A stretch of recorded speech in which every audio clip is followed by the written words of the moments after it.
Nah, sekarang saya ingin bertanya kepada teman-teman, apakah kita boleh menghitung nilai delta W itu dari selisih antara W akhir dikurangi W awal gitu? Bolehkah seperti itu? Kalau misalkan boleh, alasannya apa? Kalau nggak boleh, alasannya apa? Nah, kita bisa diskusikan bersama. Kemudian terkait dengan kerja begitu ya. Coba teman-teman sambil dihitung di sini begitu ya. Untuk nomor 1 bisa kita kerjakan bersama.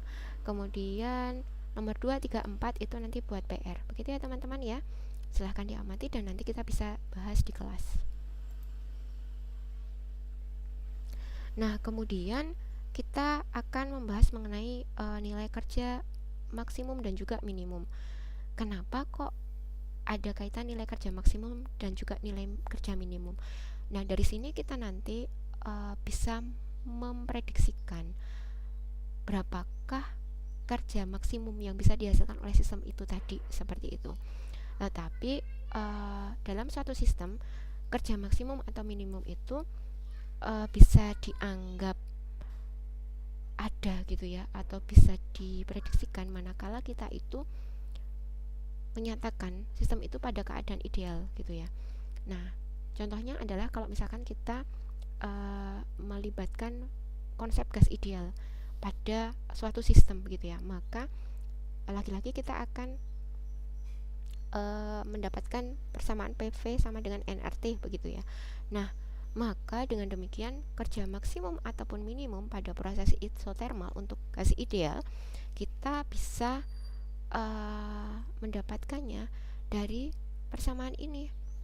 W sama dengan nRT ln VB, V akhir dibagi V awal gitu ya. Nah, ini didapatkannya juga dari diferensiasi dan juga proses integral yang ada di sini. Gitu ya, teman-teman bisa lihat di sini dari integral persamaan ini kita bisa mendapatkan nilai ln begitu ya. Ln karena ada batasnya, batas akhir dan juga batas bawahnya, maka kita bisa lihat di sini ada V akhir dibagi V awalnya, seperti itu. Ini adalah untuk kerja maksimum dan juga minimum yang dikaitkan dengan konsep gas ideal.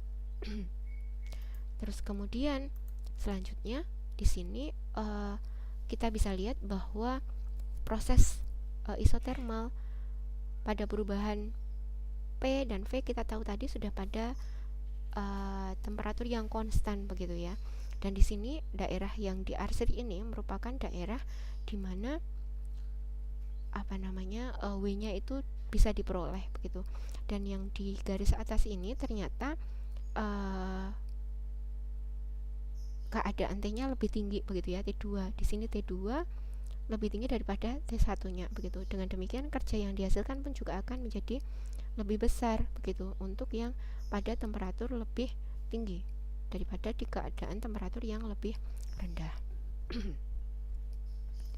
Nah, selanjutnya kita lihat pada proses reversibel. Proses reversibel teman-teman tahu, reversibel maknanya adalah bolak-balik begitu ya. Nah, untuk proses reversibel ini dengan menggunakan grafik yang isotermal itu kita bisa mempelajarinya, tetapi yang irreversibel itu susah untuk dipelajari begitu karena keadaannya itu tidak berada pada titik keseimbangan begitu ya, jadi sulit untuk diterangkan. Nah, kalau pada keadaan yang di atas ini kan untuk keadaan ideal, maka kita bisa menerangkan keadaan sistemnya seperti apa. Tetapi kalau pada proses irreversibel itu sulit untuk bisa diterangkan.